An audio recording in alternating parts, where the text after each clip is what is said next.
Welcome back, you lovely lot, to Cowland on Cars, the channel that, as always, likes to take you around cars and motorcycles that you can buy yourself. And I'm going to walk around. There's a full video on the Manor Classics website. If you want to go around, and on the YouTube channel as well, and have a look at every single car and bike in the Saturday the 12th of July sale here at Barron's Manor Park, you can. But these are my top 5 and bonus 1 pick. These are the cars that I would buy if it was my money, and it isn't this month because I'm skinned, but if it was, these are the cars that I would take home. So buckle up, get a mug of tea on. Let's see if we can find something that we like. Now, are you looking for a unicorn rarity, something that you can restore, enjoy, will be impossibly cool wherever you arrive, and is even the car of choice and is good enough for Mr. Chris Harris? And that is the original M5 E28. Now, the thing about this shape of car is there's a lot of 535Ms that have been done up to look like an M5. There's a lot of cars that have been dressed up, but this is the real deal. Authenticated by BMW with a letter and an accreditation. So it's a once in a lifetime opportunity because they didn't really make that many. It wasn't a huge seller.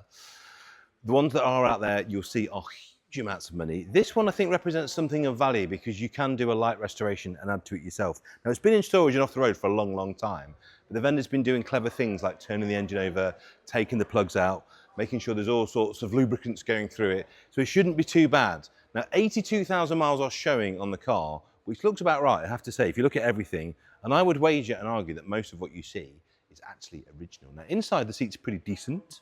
Got a very nice spec, this car, but why should we all be excited about this? Well, first of all is the mileage. Second, the fact it's very original and unrestored, although it will need some light recommissioning and restoration. But you just never get the chance to buy them in this condition. They're always either absolutely shocking and cheap that need tens of thousands of pounds. They're beautiful and perfect, and they're enormous amounts of money. This one sits somewhere in the middle. This is 30 to 35,000 pounds. And I really like it. I think you could do like a Mark 1 makeover restoration, get it something like, recommission it, get it back on the road, do the first bits of bodywork, enjoy it for a bit, and then tidy it as you go. Or you could take it off the road, and if you are going to do a full restoration, it's probably a very good base vehicle to start with. So you never see them in any condition. I love the colour, I love the spec, I love the fact it's a genuine right-hand drive UK car. And if you've got between 30 and 35 grand, you should buy it. Now for my second pick, I'm standing next to what looks like a £2.2 million Ferrari Daytona Spider, but you know I wouldn't do that to you. This is the next best thing, and it comes in at a fraction of the price. This is a Southern Roadcraft Ferrari Daytona Spider replica, and it's very convincing, not least of all because they actually use a lot of genuine parts. The mirrors are Ferrari correct. These lenses, if you go onto eBay and have a look, are £800 each. If you want the Ferrari emblem that sits on the edge, they're £300 each, and they are genuine. So a lot of the parts on this car, although it's fiberglass, not aluminium, are the correct parts. It's one of the many reasons that it's so faithful, it looks so authentic. Big differences, as I say, real one, somewhere between 2.2 and 3.3 million. This one, 20 to 25,000 pounds. Now there is some work to do. There's a little bit of crazing on the fiberglass. There's a few little bits to sort on the interior. You could probably recolonize the seats. There's a bit of work to do on the hood. But for 20 to 25 versus 3.3 million, I'd do that work, I really would. Now engine-wise, when this was built originally, it was a V12 Jaguar motor. Somebody has put in the 3.2 straight 6 out of a Jaguar X300, which I really don't mind at all. So you could argue it's the wrong engine, it's the wrong gearbox, but in terms of fun, usability, reliability, because that is such a good, strong engine, I think this car represents astonishing value. And I think you could add value too. I think you could probably put 4 or 5 grand's worth of tidying and tickling on this car and end up with a £50,000 car, I really do. And also because it's so good in terms of its proportion, its size, its faithful reproduction of the lines, I don't think it's that naff. Some replicas can be considered to be a little bit naff, like you're trying too hard. I think this will be respected and revered by people that understand you're just smoking around with something that's very cool and for great value. I would like to own that very much indeed. If you do buy it, let me know. I'd love to come and have a go. Well, let's start the third pick with a joke. 2 cowboys walk into a car showroom. One says, "Howdy." But you've not seen one of these for a while, have you? Audi 200, effectively what became the A8. They're a rare old bus anyway. Now I have a 100, which is a great car, but I think I would argue that the 200 is just a little bit cooler because of course it's the one that Audi took racing in America as a wide-body IMSA car. They just have that indefinable X factor, and particularly in this trim, which is the full fat V8. Now they didn't sell many in period because they were horrendously expensive, very, very expensive. But one could argue a little bit cooler than the contemporary BMWs with their 6-cylinder engines was this, the big 4.2 V8. Now, there's only 12 of these left in the UK. What can I tell you about this one? It's largely original in terms of its condition. The paintwork will need some kind of saving, polishing in some places, repainting in others.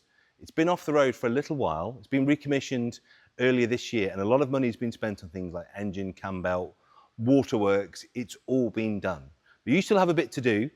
You've got a fuel gauge sender that needs sorting out. It's been degassed on the aircon to get the engine work sorted, so it will need regassing and sorting. But I like it very much indeed.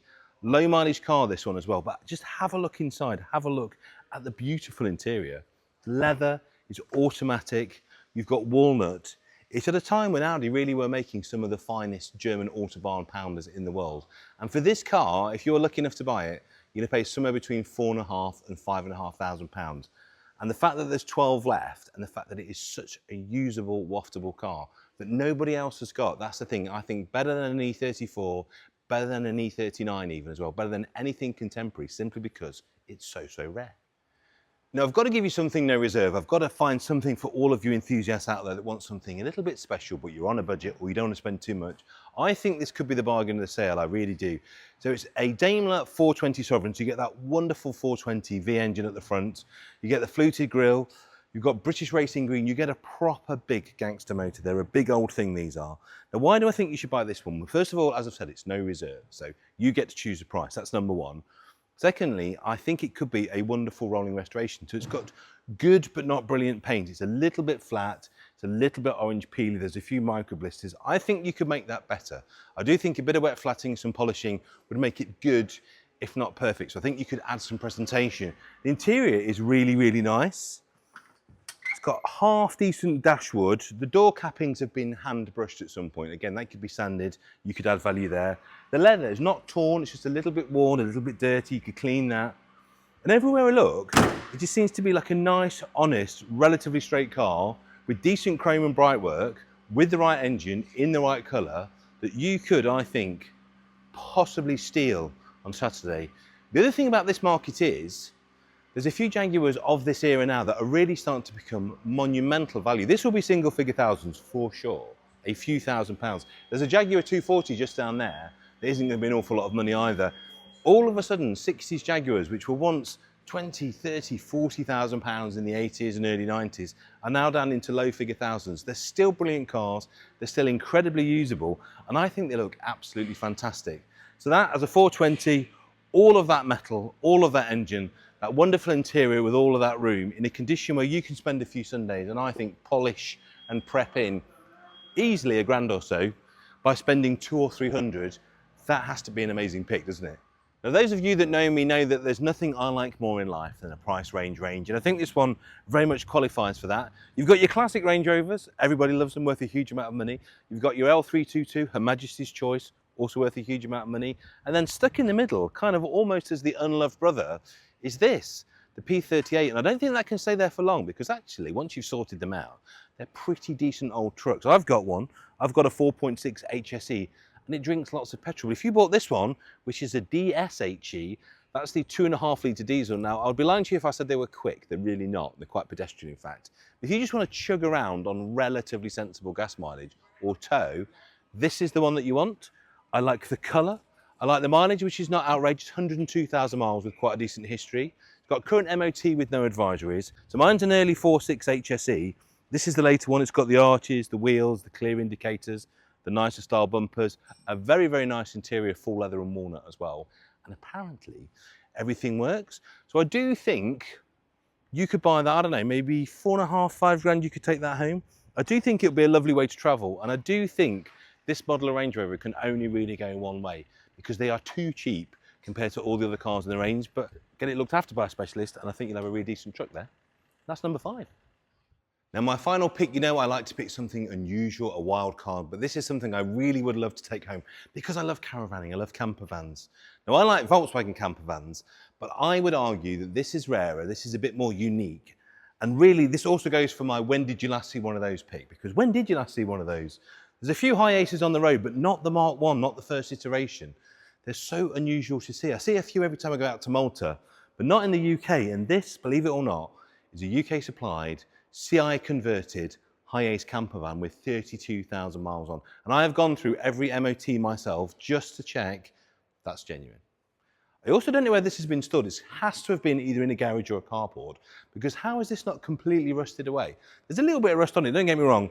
You're starting to get a few like pinholes here. You are going to have to put some metal into it, but there's nothing structural. You've got a little bit of dusting here and there, but I'm kind of doing it down because what makes this camper van very special isn't the outside, which is very nice, and as you can see, very decent with its original crinkle trims. How cool are they?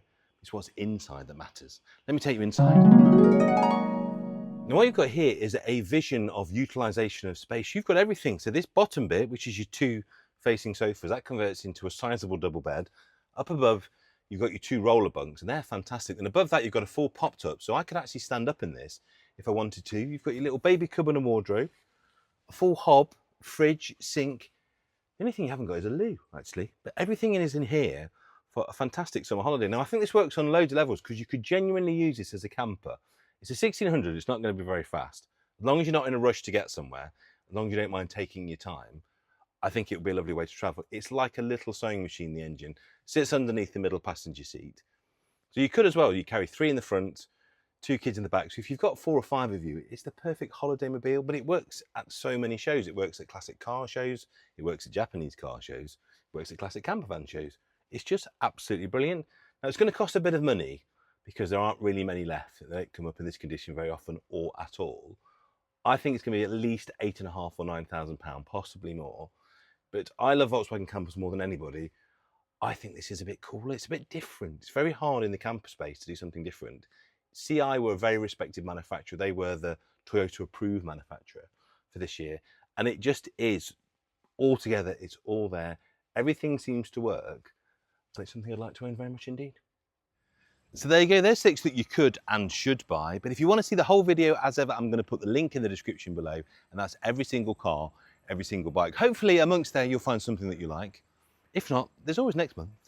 Either way, please do like and subscribe, ring that bell for more of the same. And if you want to buy anything in the auction, go over to manorparkclassics.com or the Baron's website, also in the description below. And there's everything you need to do to register to bid. I hope you find something you like. I hope you buy something. And if you do, let me know. Either way, let me know which was your favourite in the comments, and I'll see you soon.